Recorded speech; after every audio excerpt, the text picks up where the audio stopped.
Celtic end Manchester City's winning run with thrilling Champions League draw. It is probably a measure of Manchester City's increased expectations that this is the kind of result that now provokes feelings of disappointment for the new regime.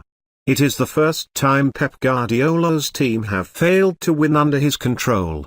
They have missed the chance to equal an English record, set by Tottenham Hotspur in 1960, with 11 successive wins at the start of the season, and they should know enough about Guardiola by now to realise it will not satisfy him merely to have contributed to a night of exhilarating drama. City certainly showed powers of endurance given they were behind 3 times and, on each occasion, conjured up an equaliser within 9 minutes. On that front, City demonstrated the kind of durability that will be useful in the months ahead. Yet there was also no doubt Celtic could be far more encouraged as the first team this season to cause City prolonged anxiety. Moussa Dembele created all sorts of problems for the side with an immaculate record in England's top division. The former Fulham player scored twice, either side of an own goal from the otherwise outstanding Raheem Sterling. Fernandinho, Sterling and Nolito provided the equalising goals and, though it was difficult for City, there was always the possibility their extra sheen of class might eventually come through.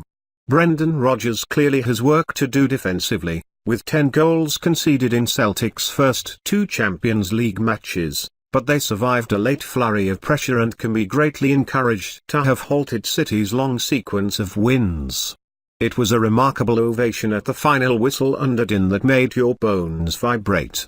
"A noise I've never heard before," he said. The disappointment for Rodgers was that his team could not exert more control on the occasions they were ahead. Overall, though, this was the kind of retro performance the club craved. Celtic were quick to the ball, strong in the tackle and maybe sensed, certainly at the start, that their opponents might not fully comprehend what it was like to play beneath the floodlights in Glasgow, with the volume turned up high. City looked disorientated at the back and the team in tangerine and purple, an away kit that should be packed away and never seen again, cannot expect to achieve their ambitions defending this generously.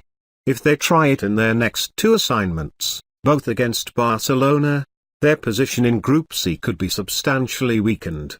Guardiola must have been startled by their vulnerability at times, and it was not just Dembele's second goal, stemming from a miskick by Alec and a Kolarov, when hard evidence was supplied that a player whose reputation was built at left-back can be susceptible in the centre of defence.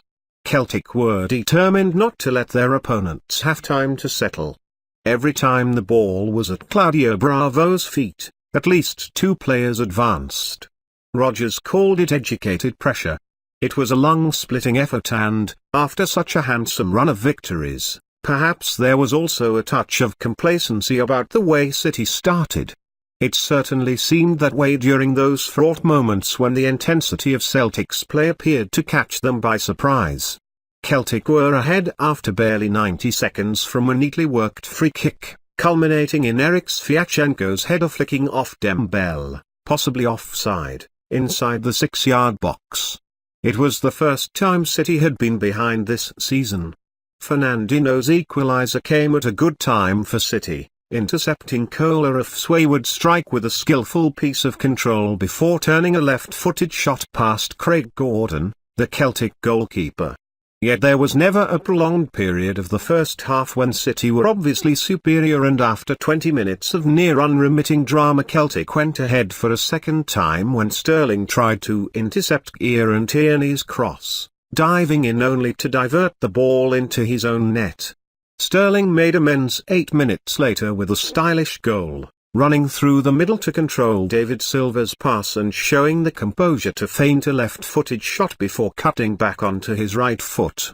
There was a time when Sterling might have rushed his shot, but the change of direction deceived Tierney and gave him a better angle to turn the ball past Gordon.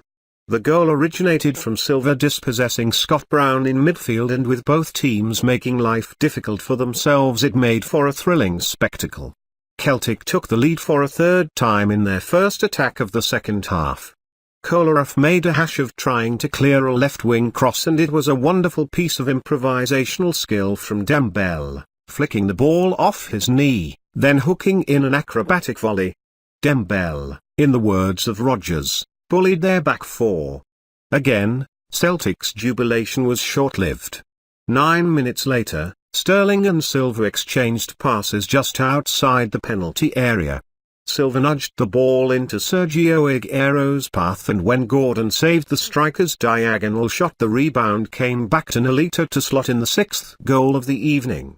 How cruel it would have been on Celtic if they had succumbed during that late spell of pressure. Ilkay Gundogan had City's best opportunity, but Gordon saved his team and an epic contest reached its noisy climax.